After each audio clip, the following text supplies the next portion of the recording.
Oi pessoal, a gente está aqui para fazer a análise da prova de história, né? Já acabou oficialmente o prazo da prova, então acho que eu já posso fazer a análise, certo? Acho que tá tarde para fazer vídeo, mas provavelmente você não dá. Uma coisa primeiro, que eu tô aqui no Microsoft Edge, porque como eu boto o PDF direto no Word, vai pro operador da Microsoft. E aqui eu provo que dá para desenhar, entendeu? Para pagar é a mesma coisa, entendeu?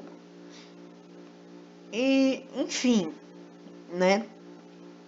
Isso daqui mostra pra vocês que não, tem que colocar em docs, o professor vai editar, não, entendeu? No Word, mal dá pra desenhar direito, né? Enfim, vamos fazer aqui, né?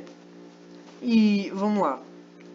Questão um: as reformas luterana, calvinista e anglicana não aconteceram por um motivo ou outro pontual, mas inserem-se num contexto de profundas transformações que já vinham ocorrendo na Europa desde o advento do humanismo e do renascentismo e da ascensão da burguesia. Então, muitas transformações e situações deram sua contribuição para que ocorressem os movimentos de reforma. Agora vamos à pergunta. Dá ao menos 3 exemplos de fases e situações do fim da Idade Média e início da Idade Moderna e explique sua relação com a acentuada preocupação de muitos com sua salvação individual. Pessoal, lembrando que isso aqui é uma análise, não é o gabarito, porque eu não sei se eu fechei ou não.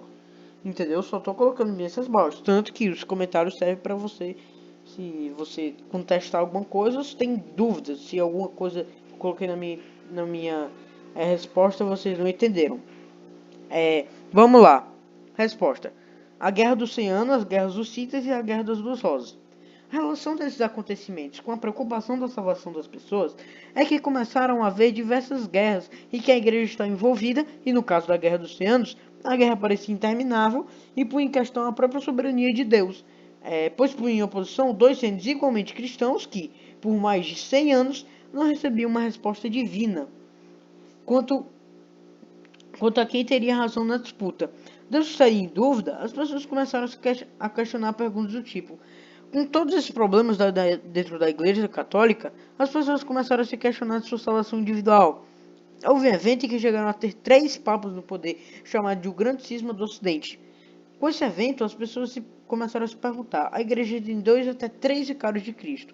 Deus está dividido?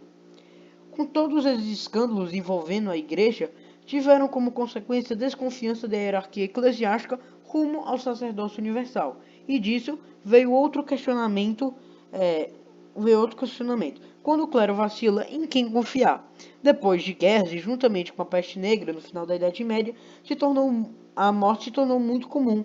Independente de sua classe social, ela agia, o que fez as pessoas começarem a ter uma grande devoção aos santos e às relíquias. Assim, vemos que as pessoas se perguntavam pontos que a igreja estava fazendo que poderiam exigir uma reforma muito grande na igreja. E assim foi feito, certo? Eu coloquei uma resposta, não considero tão longa assim, porque tem que fazer uma prova dessa, tem que realmente fazer uma coisa bem explicada, tanto que é um trabalho, né, não é considerado uma... Enfim, é uma prova que tem questões, então, né? Enfim, questão 2. Porque desde épocas precedentes das reformas a igreja perdeu muito confiança que as pessoas tinham nela. Pois havia diversos escândalos na igreja que fizeram as pessoas perderem a confiança da igreja, como por exemplo, a venda de indulgências e falsas relíquias, né? O clero vendia um objeto qualquer, dizendo que o mesmo era divino, e isso eram as falsas relíquias. Já a venda de indulgências consistia em uma doação em dinheiro à igreja que os fiéis davam para que houvesse o perdão de seus pecados. O poder universal do Papa, onde muitos reis viam o poder universal do Papa e o Papa ser o líder de toda a cristandade europeia como obstáculos para o fortalecimento do poder real. E também não gostavam da saída de dinheiro dos seus centros e principados para Roma, a sede do papado. E a corrupção e despreparo do clero, onde a maioria dos membros da igreja haviam pagado para que tenham tido um cargo dentro da igreja. E muitos papas chegaram a esse cargo pois eram de famílias poderosas. Assim, estes papas não orientavam os direitos seus fiéis. Haviam papas, padres e bispos que até tinham esposa e filhos, como o Papa Alexandre VI, os quais eram reconhecidos pela sociedade. Assim, estes padres estavam descumprindo o celibato. É muito importante, eu especifiquei ali papas, padres e bispos, por quê? Porque os diáconos, por exemplo, eles podem se casar tranquilamente, entendeu? Eles não vão estar cobrindo, ele não tem celibato, entendeu? Porém, os padres, papas e bispos têm, entendeu? Os arcebispos também, se eu não me engano. Questão 3. A reforma foi também um evento político. Ela foi assunto na dieta de Worms, de Hamburgo e contou com a participação direta de vários príncipes. De que forma os príncipes do Sacro Império Romano-Germânico participaram da reforma luterana? O professor aí tinha me falado um comentário desse nas mensagens do Pipa, né? Que era sobre isso. E tinha no livro também, na parte de reforma luterana. Então essa aqui é a resposta.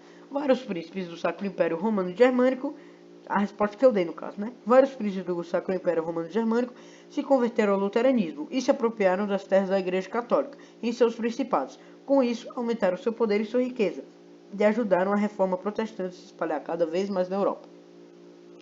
Essa não era para ter uma questão, não era para ter uma resposta muito grande, né? Para ter uma resposta muito pequena, né?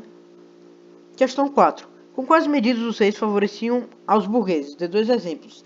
E por que esse favorecimento da burguesia fortalecia o poder dos reis e enfraquecia o poder dos senhores feudais?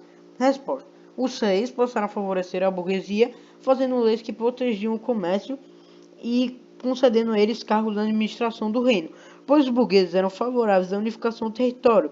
Assim, eles apoiavam os nobres e os nobres os apoiavam também, tendo o fortalecimento do poder dos reis, e como a burguesia era comerciante e apoiava a causa de ter um Estado unificado, e que quanto mais feudalismo, menos comércio, a burguesia obviamente não apoiou os senhores feudais, assim tendo um enfraquecimento do poder dos senhores feudais.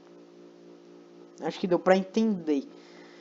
Eu até fiquei preocupado que talvez o professor não entenderia, mas não sei, eu acho que entendeu, né? Que era uma relação que a gente aprendeu no início do primeiro trimestre, no início do trimestre passado. Tá, agora vamos para a questão 5. Como as monarquias absolutistas pensavam sobre a riqueza do mundo? E qual a relação desse pensamento com as práticas de protecionismo e da busca por balanço comercial favorável? Pensavam, aí eu botei, né, assim, pensavam que quanto mais ouro e prata uma nação possuísse, mais rica ela seria. Com base nessa crença, procurava se acumular mais metais preciosos no país. Pois tanto o balanço comercial favorável quanto o aí respondendo outra pergunta, né?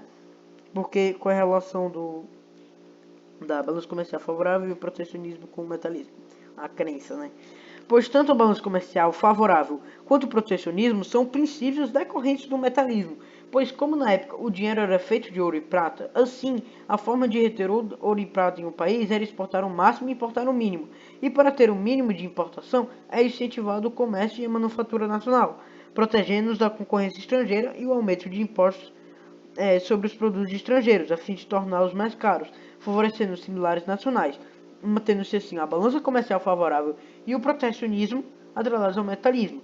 Aqui, a balança comercial favorável é justamente aquela proporção de que tava até falando aqui, que era em um país era exportar o máximo e importar o mínimo, certo? E para ter a balança comercial favorável.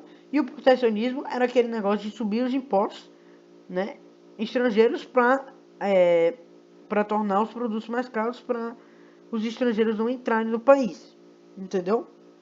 É isso. Eu acho que essa prova foi, eu não diria fácil, tá? Mas não foi tão trabalhosa assim. Eu consegui fazer em uma parte, mas eu revisei, eu enviei no outro dia, né? Assim, essa semana foi realmente desafiadora. A gente teve vários trabalhos e a semana 27 vai ser do mesmo jeito. Pelo menos a gente vai ter o nosso recesso, entre aspas. É um período muito curto, a gente ainda vai ter que estudar nesse recesso e não pouco, né? Mas assim, essa prova foi legal. Eu gostei da iniciativa do treino de Kaiser porque, assim, todos os professores, eles pareciam que não queriam formular uma prova. E eles colocaram todas as provas dele de trabalho. Não com ofensa, com o trabalho. As pessoas até às vezes podem até aprender mais. Mas o negócio é que a gente tem muito pouco tempo. Entendeu? Aí a gente não tá tendo condição de fazer esse trabalho, entendeu? Assim como o TC Vale e o TC Pinheiro que colocam só a prova. Cara, eu amo fazer trabalho. Fazer trabalho é uma satisfação. Mas, assim, na medida do possível, sabe? Porque a gente tem que ter consciência, entendeu? A gente tem que saber que a gente vai fazer trabalho quando tem condições, porque quando não tem condições a gente vai ter que fazer uma quantidade de trabalho grande que a gente não tem tempo para fazer. Então é isso, por favor, inscreva-se no canal, tá? Que ele cresça cada vez mais, né, para que todo mundo se mantenha informado, porque eu acho que de uma forma ou de outra eu acabo ajudando alguém, né, e eu acabo também vendo que eu errei ou que eu acertei, não sei. Se tiver alguma dúvida, né, ou contestação, coloque aí nos comentários, por favor. Ou se for uma coisa mais geral sobre o meu canal, coloque na área de discussão, que está na página inicial do meu canal. Que tem aqueles tópicos, né? Discussão, playlist, essas coisas. Aí tá lá, discussão. É isso, dê o like no vídeo. E muito obrigado por você ver esse vídeo. Tchau.